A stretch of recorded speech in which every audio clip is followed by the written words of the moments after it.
Hello, African American history students, specifically HIS 236 OL1.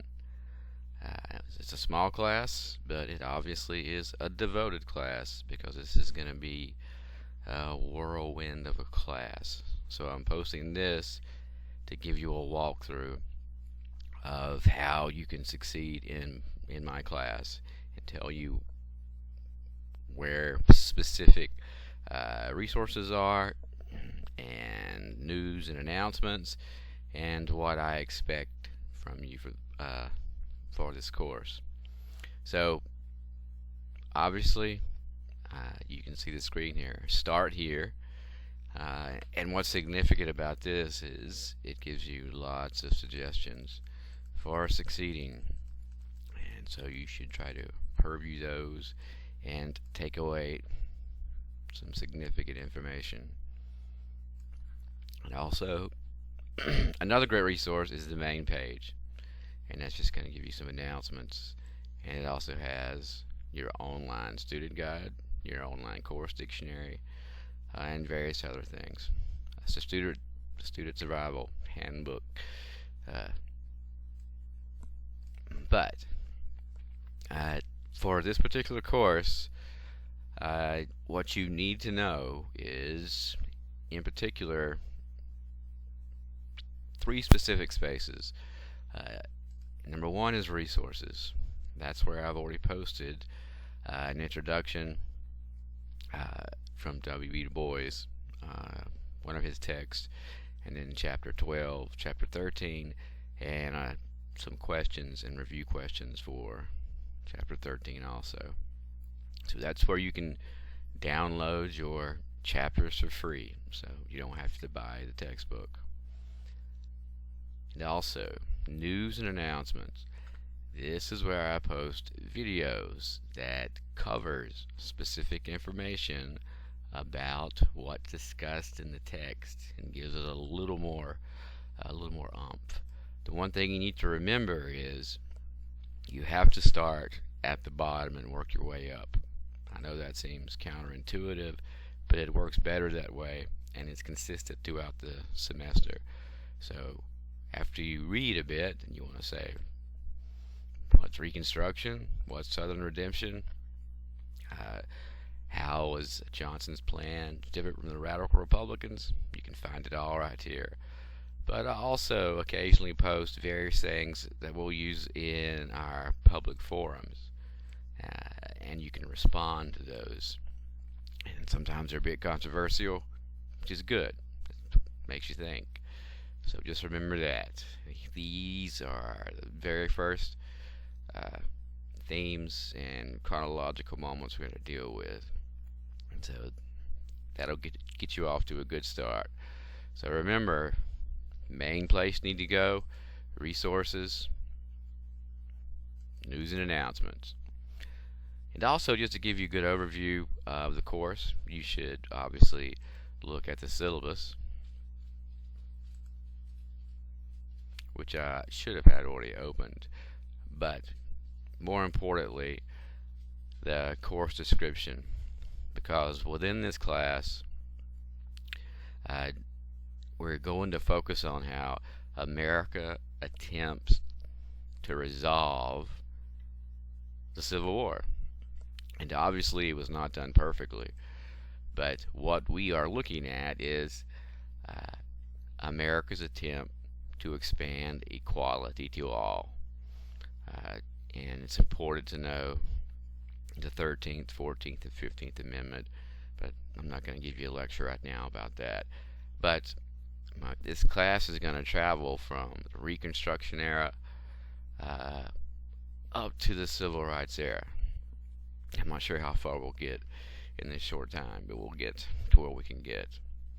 And so what we're going to see in this particular course is how the nation does not do a very good job. It holds out high hopes in 66 and 67 with some important measures that are passed. But unfortunately, by the time we reach 1877, which is when this major compromise takes place, and and the federal government abandons African Americans. And that's the unfortunate situation. Then we proceed to the establishment of Jim Crow, the unfortunate incidents of lynchings, and then we'll go through several wars, a Great Migration, Harlem Renaissance, and then the Civil Rights Movement. So that gives you a good overview of what we'll think about and talk about.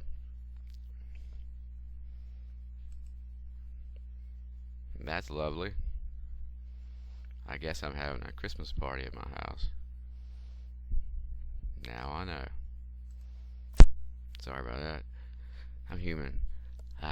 So, if you have any questions, you can email me or text me. My phone number is on the syllabus. I prefer text because this semester just ended. I kind of get overloaded with phone calls. So, at any point in time, you can have it. Well, to a certain extent, I'm not going to be available 24 hours, but I promise I'll respond within a few hours for the most part. I do have to sleep at some point in time. And the other important part is discussed right here, and you can read about the discussion forum. And hopefully, we're going to get this a little bit more developed by tomorrow. And so there's one other feature I need to show you, and this is the most important part for you to pass the class. And that's how do you take your test, how do you take your exams. And you're going to do those under coursework.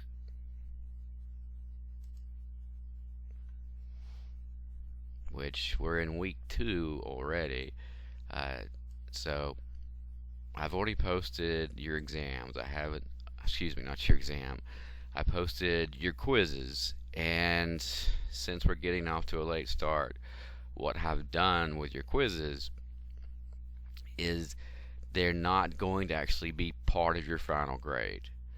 So what I've given you is a pool of questions, and you'll be given 10 questions out of about 50 questions, and you can take that up to 4 times. And then when we take the test, or when you take your first test, you should have a pretty good idea of what type of questions will be on your first exam.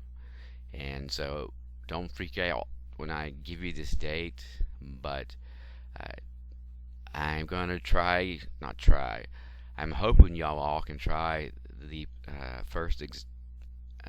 all the quizzes and the exam by Friday, and because I think that's a fair amount of time. I should give y'all some extra time to get through the 2 chapters. But then we're going to have an exam every 3 days. So you got to really be on your toes. You got to even after you take your first exam, you got to start reading again that same day.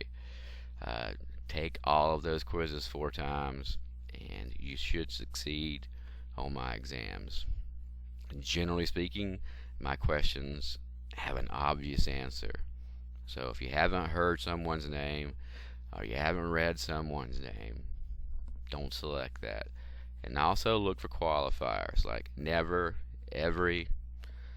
Those are generally signifiers that the answer probably may not be right. So look at various things like that. So I've rambled on for quite some time now, so I'm going to shut up and wait to hear from y'all. So I hope everyone can send me an email soon. I've sent an email out to every one of y'all, so please communicate with me. And if you live in Talladega, I am in my office all this week. My office is 204 in Seymour, and I'm John Marco Davis. If my door is open and a candle is lit, I'm somewhere within walking distance of the office. So don't walk away if you can come and see me. So, and feel free to do that. So it's been 10 minutes. I have to shut down now. So I'm looking forward to the semester. Y'all be well. And and be safe.